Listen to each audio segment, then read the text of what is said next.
C'est pour moi un honneur et un privilège de représenter M. le ministre des Sports, M. Yankhoba Diattara empêché, à cette importante cérémonie d'ouverture des travaux de formation des coordonnateurs du projet Double Carrière, initié par la Conférence des ministres de la Jeunesse et des Sports de la Francophonie, la CONFEJES.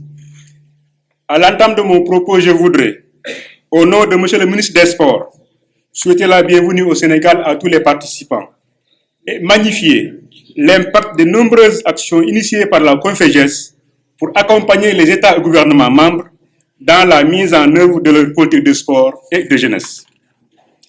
L'initiative qui nous réunit cet après-midi, à savoir le projet Double Carrière, constitue une parfaite illustration de la pertinence des initiatives de la CONFEJES et de leur cohérence avec les priorités des États membres. Je voudrais à ce titre citer le cas du Sénégal, qui a fait de la promotion du sport scolaire et universitaire une de ses priorités, conformément aux instructions du chef de l'État, son Excellence M. Macky Sall. En effet, en application des ambitions déclinées dans la lettre sportive définie par le président de la République, le ministère des Sports a piloté le processus de création des fédérations du sport scolaire et du sport universitaire, en plus des centres d'excellence sport-études qui seront lancés cette année.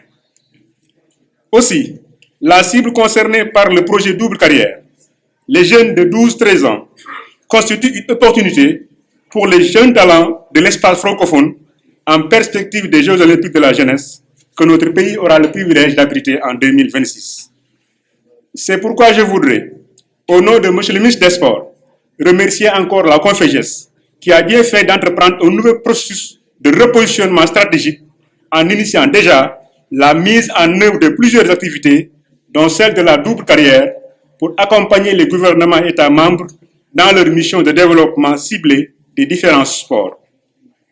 Madame le secrétaire général, Mesdames et Messieurs, à travers la mise en œuvre du projet Double Carrière, la CONFEJES va apporter une valeur ajoutée au développement du sport scolaire, ce qui justifie le caractère hautement symbolique de cette cérémonie.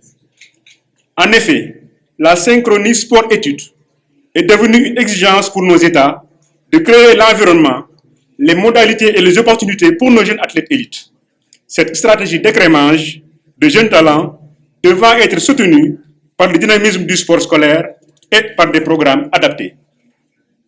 Aujourd'hui, nous nous réjouissons de constater que la CONFEJES s'inscrit dans une logique de priorisation de la capacitation des ressources humaines en commençant par la formation de 12 coordonnateurs du projet Double Carrière, ici à Dakar, du 1er au 3 février 2023.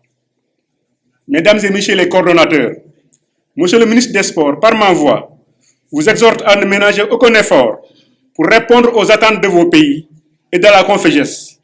De votre implication et votre détermination sans faille dans la mise en œuvre de ce projet dépendra l'atteinte des objectifs fixés par la CONFEJES, ce qui ferait de vous des ressources humaines sur lesquelles les pays pourraient s'appuyer pour développer davantage la pratique du sport-études. Au nom de M. le ministre des Sports, j'exhorte les différents acteurs à s'impliquer pleinement dans la mise en œuvre de cet important projet pour permettre à nos États de disposer de ressources humaines capables de porter la construction de la performance sportive et l'atteinte des objectifs de paix, de santé et de cohésion sociale qui s'attachent à la pratique du sport. Je voudrais, au nom de M. le ministre des Sports, enfin, féliciter Madame la secrétaire générale de la CONFEJES et déclarer officiellement l'ouverture de la session de formation des coordonnateurs du projet Double Carrière. Je vous remercie.